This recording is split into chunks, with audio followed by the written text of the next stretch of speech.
Hello class. इस video में हम समझेंगे एडमिशन ऑफ पार्टनर का कंप्लीट क्वेश्चन करने का टेक्निक। पिछले वीडियोस में हमने न्यू एंड सैक्रिफाइसिंग रेशियो के अलग अलग मेथड्स पढ़े थे। आज हम लोग एक कंप्लीट क्वेश्चन का फॉर्मेट स्टडी करेंगे और हर अकाउंट का लॉजिक समझेंगे। तो चलिए शुरू करते हैं एडमिशन ऑफ पार्टनर।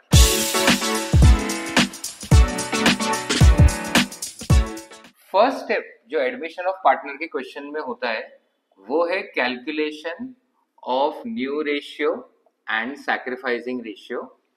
उसके 6 to 8 अलग अलग मेथड्स हमने पिछले 4 सेशंस में डिस्कस किए। बेस्ड ऑन गिवन इंफॉर्मेशन क्या है क्वेश्चन में, हम मेथड चेंज करते रहते हैं new and sacrificing ratio calculation का।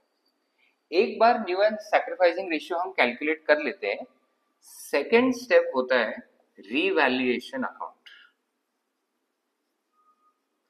अब इस सीरीज का, इस प्लेलिस्ट का एडमिशन ऑफ पार्टनर का फर्स्ट वीडियो में मैंने रिवैल्यूएशन अकाउंट का बेसिक मीनिंग समझाया था कि जब भी न्यू पार्टनर एडमिट हो रहा है वो ओल्ड पार्टनर्स को बताएगा कि उनको अपने एसेट्स एंड लायबिलिटीज रीवैल्यू करने की जरूरत है और लेटेस्ट बैलेंस शीट बनाने की जरूरत है, सो दैट लेटेस्ट पोजीशन पता चले बिजनेस का।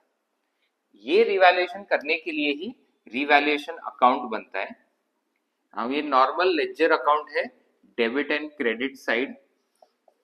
एंड जो 11th में आप लोगों ने पढ़ा है real, personal and nominal accounts. तो revaluation account is a nominal account और नॉमिनल अकाउंट का रूल होता है debit expenses and losses, credit incomes and gains. Accordingly अगर कोई एसेट की वैल्यू रिड्यूस हो रही है या फिर अगर कोई लायबिलिटी की वैल्यू इंक्रीज हो रही है तो ये दोनों लॉसेस है, इसलिए ये दोनों डेबिट साइड में आएंगे। एंड एसेट की वैल्यू अगर इंक्रीज होती है या लायबिलिटी की वैल्यू रिड्यूस होती है तो ये हो जाएगा गेन और गेन्स रिकॉर्ड होंगे क्रेडिट साइड में। अब यहाँ पे एक और पॉइंट हमको डिस्कस करना है कि से for example plant and machinery दिया है, जो ओल्ड बैलेंस शीट में वैल्यू दिया है 1 लाख और ये इंक्रीज होके अभी 1,20,000 आ गया।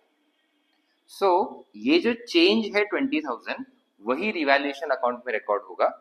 रिवैल्यूएशन में ओल्ड वैल्यू या न्यू वैल्यू रिकॉर्ड नहीं होती।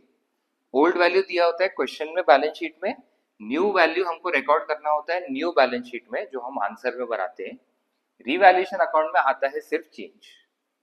अब अगर कोई एसेट दिया है से फॉर एग्जांपल पेटेंट 20,000 और बोला है patent are now valueless, that means इसका न्यू वैल्यू 0 है, उसको मैं कुछ भी वैल्यू नहीं बचा है। उस सिचुएशन में ये पुराना वैल्यू पूरा का पूरा रिवैल्यूएशन में आ जाएगा और ये पूरा डेप्रिसिएशन हो जाएगा, लॉस हो जाएगा, सो डेबिट साइड में आएगा। अब एक बार हमने ये एसेट एंड लायबिलिटी के चेंजेस रिवैल्यूएशन में रिकॉर्ड कर लिए, इसके बाद हमें कैलकुलेट करना होता है प्रॉफिट लॉस। अगर क्रेडिट साइड का टोटल ज्यादा है, मतलब गेन ज्यादा है और लॉसेस कम, तो यहाँ पे आएगा प्रॉफिट। एंड अगर लॉसेस का टोटल ज्यादा है और गेन्स कम है तो फिर आएगा लॉस। अब प्रॉफिट हो या लॉस, ये दोनों भी ओल्ड रेशियो में डिस्ट्रीब्यूट होते हैं ओल्ड पार्टनर्स को, बिकॉज ये जो भी रिवैल्यूएशन हो रहे हैं, जो भी एसेट एंड लायबिलिटी के वैल्यू चेंज हो रहे हैं, तो ये पुराने पार्टनर्स के एफर्ट्स की वजह से, तो उसका जो भी प्रॉफिट लॉस है ये पुराने पार्टनर्स को ही जाना चाहिए। रिवैल्यूएशन कंप्लीट करने के बाद नेक्स्ट स्टेप होता है पार्टनर्स कैपिटल अकाउंट। अब पार्टनर्स कैपिटल अकाउंट में जितने पार्टनर्स होंगे उतने अमाउंट कॉलम बनेंगे। यूजुअली 3 पार्टनर्स होते हैं, तो मैं यहाँ पे 3 अमाउंट कॉलम्स बना के समझा रहा हूँ। तो से फॉर एग्जांपल पार्टनर्स का नाम है ए, बी एंड सी। ए और बी ओल्ड पार्टनर्स है और सी जो है वह न्यू पार्टनर एडमिट हो रहा है। अब कैपिटल अकाउंट में कुछ फिक्स एंट्रीज है, ये भी एक लेजर अकाउंट है, सो डेबिट, क्रेडिट और पर्टिकुलर्स और 3 अमाउंट कॉलम। अब 5 फिक्स एंट्रीज आती है कैपिटल अकाउंट में, जिसमें से सबसे पहला है ओपनिंग बैलेंस। कैपिटल बेसिकली एक लायबिलिटी है, सो 99% क्वेश्चंस में कैपिटल का ओपनिंग बैलेंस क्रेडिट साइड में ही आएगा। अगर कैपिटल का डेबिट बैलेंस दिया है, मतलब नेगेटिव बैलेंस दिया है, उस सिचुएशन में ओपनिंग बैलेंस डेबिट में आएगा। इसके बाद सेकेंड एंट्री होती है बाय कैश। यहाँ पे न्यू पार्टनर का हम लोग कैपिटल रिकॉर्ड करते हैं। सो ओपनिंग बैलेंस सिर्फ ओल्ड पार्टनर्स का होगा, बाय कैश न्यू पार्टनर का कैपिटल सिर्फ न्यू पार्टनर के कॉलम में आएगा।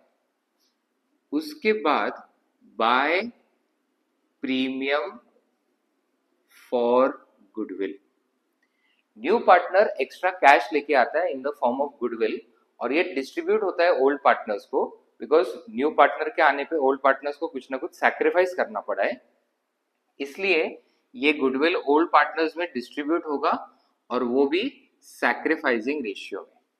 तो सैक्रिफाइसिंग रेशियो का बेसिकली यही एक यूज है कि न्यू पार्टनर जो गुडविल लेके आ रहा है उसको ओल्ड पार्टनर्स में डिस्ट्रीब्यूट करना है। ये 3 एंट्रीज के बाद नेक्स्ट आएगा रिवैल्यूएशन।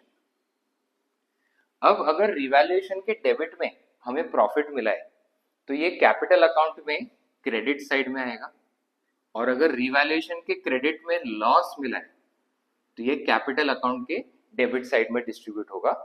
यहाँ पे हमने ऑलरेडी डिस्कस कर लिया, रिवैल्यूएशन प्रॉफिट एंड लॉस हमेशा ओल्ड रेशियो में डिस्ट्रीब्यूट होता है, तो सिर्फ ओल्ड पार्टनर्स को ये प्रॉफिट लॉस मिलेगा।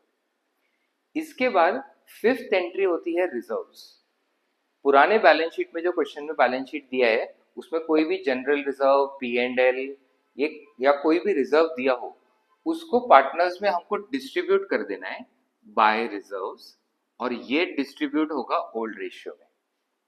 कुछ रिजर्व्स लायबिलिटी साइड पे आते हैं तो वो रिजर्व्स कैपिटल अकाउंट के क्रेडिट साइड में डिस्ट्रीब्यूट होंगे। कुछ रिजर्व्स एसेट साइड में भी आ सकते हैं, for example profit and loss का डेबिट बैलेंस या फिर एडवर्टीजमेंट एक्सपेंस या एडवर्टीजमेंट सस्पेंस, तो वो डेबिट साइड में डिस्ट्रीब्यूट होगा टू P&L, ये डेबिट बैलेंस है, या फिर टू एडवर्टीजमेंट सस्पेंस। ये 5 फिक्स एंट्रीज यूजुअली हर क्वेश्चन में आती है। इसके अलावा कैपिटल एडजस्टमेंट ही एक ट्रांजैक्शन है जो यूजुअली हर क्वेश्चन में आ सकता है, तो वो हम क्वेश्चन करते करते डिस्कस करेंगे कैपिटल एडजस्टमेंट को कैसे सॉल्व करना है। कैपिटल की ये बेसिक एंट्रीज लिखने के बाद हमें कैपिटल अकाउंट को करना होता है tally. So to balance carried down, यहां पे बैलेंसिंग फिगर आएगा। नेक्स्ट कैश अकाउंट बनता है नेक्स्ट स्टेप में। अब कैश अकाउंट बनता है दो मेन चीजें रिकॉर्ड करने के लिए। ओपनिंग बैलेंस रिकॉर्ड करने के बाद जो क्वेश्चन में बैलेंस शीट में दिया होगा, हमें न्यू पार्टनर्स कैपिटल, तो अपने एग्जांपल में यहाँ पे न्यू पार्टनर C है इसलिए C is capital, and to premium for goodwill. So new partner का कैपिटल और न्यू पार्टनर का गुडविल रिकॉर्ड करना है। ये फिक्स एंट्रीज है जो मैक्सिमम क्वेश्चंस में आती है, सिवा के पार्टनर जो है वो गुडविल कैश में नहीं ला रहा है तो वो यहाँ पे कैश अकाउंट में रिकॉर्ड नहीं होता। इसके अलावा कुछ क्वेश्चंस में एडजस्टमेंट्स आ सकते हैं जिसमें हमने कोई एसेट सेल किया हो या लायबिलिटी पे किया हो, तो वो कैश अकाउंट में एडिशनल एंट्रीज आ जाती है। अदरवाइज इतने एंट्रीज के बाद कैश अकाउंट करना है टैली। एंड नेक्स्ट बनता है बैलेंस शीट। अब ये न्यू बैलेंस शीट है जो सारे चेंजेस करने के बाद हमें बनाना होता है। इसमें लायबिलिटी साइड में कैपिटल्स रिकॉर्ड करते टाइम अभी 3 पार्टनर्स के कैपिटल होंगे, तो जो बैलेंसेस हमने यहाँ पे कैपिटल अकाउंट में निकाले वही बैलेंसेस यहाँ पे बैलेंस शीट में रिकॉर्ड होंगे। उसके अलावा कैश का जो भी क्लोजिंग बैलेंस निकाला है ये कैश करके रिकॉर्ड होगा बैलेंस शीट में। उसके बाद रीवैल्यूएशन में हमने एसेट्स एंड लायबिलिटीज को रीवैल्यू किया है। सो पुराना जो भी वैल्यू है बैलेंस शीट में क्वेश्चन में उसको इग्नोर करना है, और जो न्यू वैल्यू कैलकुलेट हुआ है इंक्रीज या डिक्रीज होने के बाद उसको बैलेंस शीट में रिकॉर्ड करना है। So new values of assets and new values of liabilities. And यहाँ पे आपको ये भी ध्यान में रखना है कि अगर कोई नया एसेट या नया लायबिलिटी हमने रिकॉर्ड किया हो तो उसको भी न्यू बैलेंस शीट में रिकॉर्ड करना है। ये सब करने के बाद जो न्यू बैलेंस शीट है ये टैली होनी चाहिए। ये 11th के फाइनल अकाउंट्स में भी हमने पढ़ा है, लास्ट में बैलेंस शीट टैली करके हमें पता चलता है कि हमारा पूरा आंसर सही है। सो ये बैलेंस शीट टैली हुआ, मतलब यहाँ तक का कैलकुलेशन सही है। सो ये बेसिक फॉर्मेट होता है एडमिशन ऑफ पार्टनर के एक कंप्लीट क्वेश्चन का। इसमें हायर लेवल क्वेश्चंस में थोड़ी और चीजें ऐड होती है, जैसे मैंने बोला था कैपिटल एडजस्टमेंट यहाँ पे ऐड होगा, और कैश अकाउंट में कुछ और एडजस्टमेंट्स आ सकते हैं एसेट्स एंड लायबिलिटीज पेड या सोल्ड के। सो वो हम क्वेश्चंस करते करते वैसे नए एडजस्टमेंट्स इंट्रोड्यूस करते जाएंगे। सो ये हमारा फॉर्मेट कंप्लीट हुआ एडमिशन ऑफ पार्टनर के क्वेश्चन का। अकाउंट्स के अलग अलग टॉपिक से रिलेटेड ऐसे ही वीडियोस हम लाते रहेंगे, तो चैनल को फॉलो करें और हर अपडेट के साथ जुड़े रहें। मिलते हैं अगले वीडियो में, तब तक पढ़ते रहें।